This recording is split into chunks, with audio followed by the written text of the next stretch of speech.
పంచాయతీ ఎన్నికల పోలింగ్ ప్రశాంతంగా ముగిసింది. కొన్ని ప్రాంతాల్లో పోలింగ్ పూర్తి కాగా మరికొన్ని ప్రాంతాల్లో 1 గంటలోపు కేంద్రాల దగ్గరికి వచ్చిన ఓటర్లను ఓటు వేసేందుకు అవకాశం కల్పించారు. ఇక 2 గంటల కౌంటింగ్ ప్రారంభించేందుకు కూడా ఏర్పాట్లు పూర్తి అవుతున్నాయి.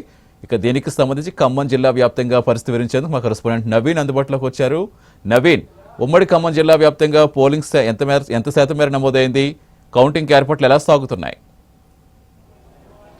Thank you Satish. ఉదయం 7 గంటల నుంచి కూడా ఆ పోలింగ్ అనేది ప్రక్రియ మొదలైంది. దాదాపుగా 1 గంటకి జిల్లాలో నుండి మొత్తం చిన్న పంచాయతీలు, ఎందుకంటే కొత్త పంచాయతీలు ఏర్పడ్డాయి కాబట్టి మొత్తం చిన్న పంచాయతీలే 1 గంట కల్లా కూడా పోలింగ్ మొత్తం కూడా పూర్తయినట్టు పరిస్థితి కనబడుతుంది. అయితే 2 గంటల నుంచి కూడా కౌంటింగ్ ప్రారంభమైతే చెప్పేసి కూడా అధికారులు చెప్తున్నారు. అయితే పోలింగ్ శాతం చూసుకుంటే 12 మాత్రం 80 దాటిందని చెప్పేసి కూడా అధికారులు చెప్తారు. అయితే 1 గంటకి ఎంత పోలింగ్ అయిందనేది ఇంకా ఒక పావు గంటలో మనకు వస్తుంది. 2 గంటలకి కౌంటింగ్ అనేది ప్రక్రియ మొదలైందని చెప్పేసి కూడా అధికారులు చెప్తున్నారు. ఎందుకంటే మొత్తం దాదాపు కూడా అన్ని చిన్న పంచాయతీలు కాబట్టి 3 కాంచి కూడా రిజల్ట్ వస్తుంది కూడా చెప్తున్నారు. ఎలాంటి ఘటనలు కూడా ఉమ్మడి ఖమ్మం జిల్లాలో చూసుకున్నట్టయితే ఇటు భద్రాద్రి ఖమ్మం జిల్లాలో మొత్తం కూడా 355 పంచాయతీలకి పోలింగ్ కొనసాగింది. దీంట్లో 36 పంచాయతీలు ఏకగ్రీవమయ్యాయి. దాదాపుగా 3 నుంచి కూడా రిజల్ట్ వస్తుందని చెప్పేసి అంటున్నారు. కానీ అయితే అధికారులు ఒకటి చూడొచ్చు, అంటే కొన్ని అంటే ఎలక్షన్ కమిషన్ చెప్పిన విధంగా ఓటు వినియోగించుకునే ఏదైతే ఉన్నదో 1 గంట లోపు వచ్చిన వాళ్ళకి మాత్రం ఓటు హక్కు వినియోగించుకునే విధంగా ఏర్పాట్లు చేశారు. మిగతా ఎక్కడ కూడా 1 గంట తర్వాత లోనకు కూడా ఎవరిని రానిలే. అధికారులు ఇటు పోలీస్ శాఖ కానీ ఎన్నికల కమిషన్ కూడా చాలా స్ట్రిక్ట్ గా వ్యవహరించినటువంటి పరిస్థితి కనబడుతుంది.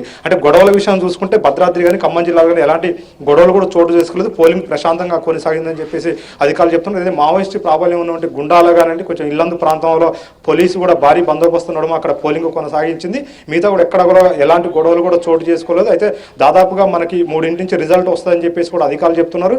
6 లోపు పెద్ద పంచాయతీలకు సంబంధించి కూడా రిజల్ట్ పూర్తిగా వచ్చేస్తుంది. జిల్లాలో ఉన్నటువంటి 355 పంచాయతీలకు ఈ రోజు మొత్తం కూడా 3 విడతలుగా మొత్తం కూడా ఖమ్మం జిల్లాలో కొనసాగిన 41 మండలాల్లో ఉమ్మడి ఖమ్మం జిల్లాలో పోలింగ్ కొనసాగింది 3 విడతలుగా.